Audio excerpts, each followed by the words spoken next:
Hello दोस्तों, आप सभी का एम.एस.एन क्लासेस में स्वागत है।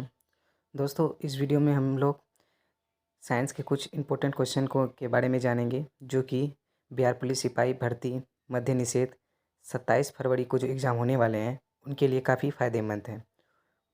आपको उम्मीद दिलाता हूँ कि आपके जो एग्ज़ाम होंगे, उनमें से यहाँ से प्रश्न आ सकते हैं और इस वीडियो को शुरू से अंत तक देखिए।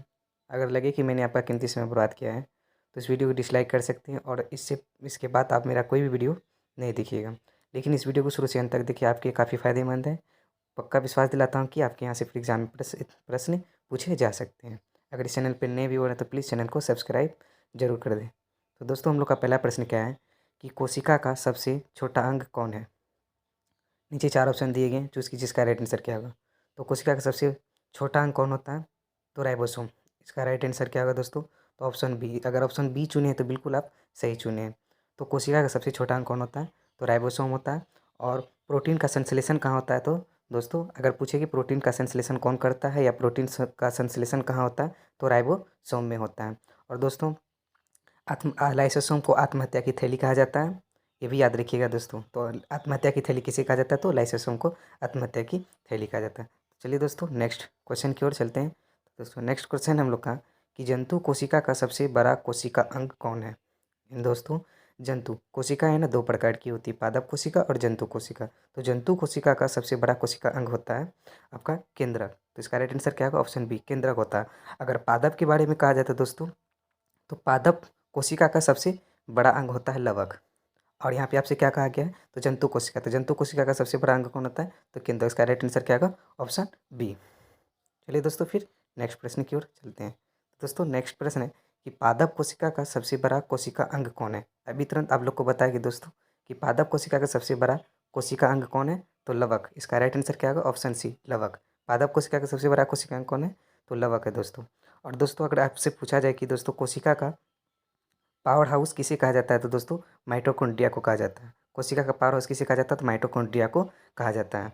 या पूछे कि आपसे कि भोजन का पूर्ण ऑक्सीकरण कहाँ पे होता है, तो वो भी माइटोकॉन्ड्रिया में होता है। चलिए दोस्तों, फिर नेक्स्ट प्रश्न की ओर चलते हैं। तो दोस्तों, नेक्स्ट प्रश्न है कि शरीर में रोग प्रतिरोधक क्षमता का कार्य कौन करता है? यानी हमारे शरीर में जो भी जीवाणु उत्पन्न होते हैं, उसको नष्ट करने का कार्य कौन करता है? तो इसे नष्ट कौन करता है? तो डब्ल्यूबीसी। अगर आप लोग ऑप्शन सी चुन रहे हैं तो बिल्कुल सही चुन रहे हैं। इसका राइट आंसर क्या होगा? Option C, WBC. तो हमारे शरीर में रोग प्रतिरोधक क्षमता का कार्य कौन करता है? तो डब्ल्यूबीसी करता है।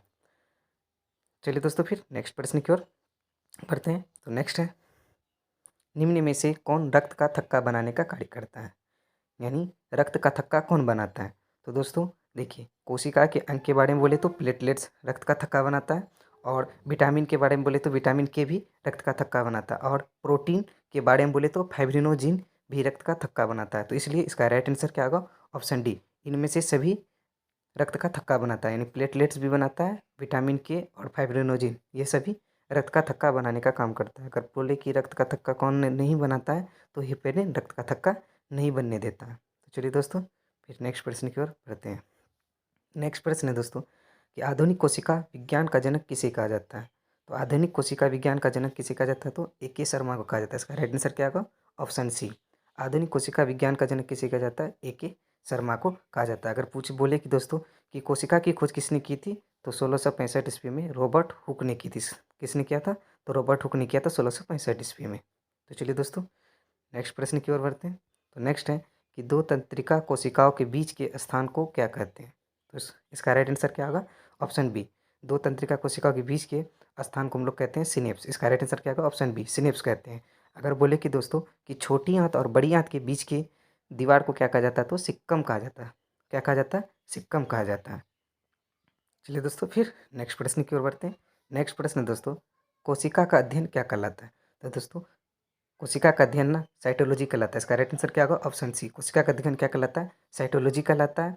कवक का अध्ययन माइकोलॉजी कहलाता है। और शैवाल का फाइकोलॉजी कहलाता है। और अगर पूछे कि उत्तक का अध्ययन क्या कहलाता है? टिश्यू, यानी उत्तक को जो टिश्यू बोलते हैं उसका अध्ययन क्या कहलाता है? तो हिस्टोलॉजी कहलाता है।